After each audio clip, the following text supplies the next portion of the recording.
So with this deal, right, you added a third bedroom. Talk Mhm. to us about like that process of adding the bedroom, and also talk about the challenges you had with financing, the contractors, and then with tenants. Yeah, so the real issue when it came to financing was again like only being able to use my base salary as income from a lender. So that really limited my ability to purchase a duplex, triplex, quad.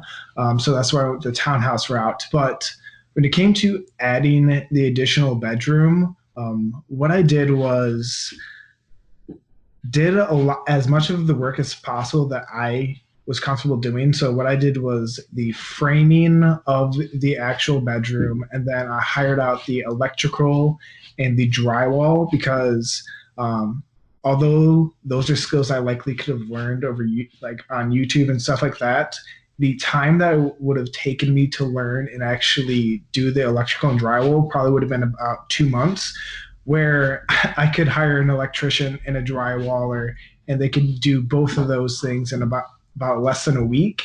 Mhm. And I can get a renter in there probably 2 months faster than if I would have done the work myself. And looking at, if I pay someone to do it, I'm out a couple $1,000s, but I can collect a couple $1,000s in rent sooner than if I would have done the work myself. So that's why I decided to hire out some of that work. And it's something that I recommend people kind of weigh the options of when they're thinking about doing the work themselves compared to hiring it out. Some other things I learned was I used both of the people that I used to do the drywall and the electrical were unlicensed contractors. One of them did a great job with the electrical. He was on time and did a great job. The drywall, on the other hand, showed up late every single day, was working later than I anticipated. So he'd be working at like 12 o'clock at night when I am trying to get to sleep and stuff like that. And then also, took longer than I anticipated as well. But I think the reason that I ended up with not the world's greatest drywaller was because I didn't do a great job vetting him.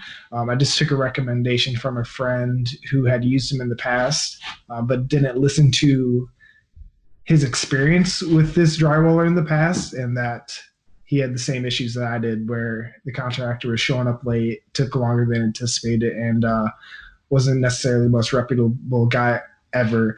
But all in told, it cost roughly $5,000 to add this additional bedroom into the basement of the townhouse, where I then moved into it, opened up an additional room upstairs where I could rent that out for about $850 a month.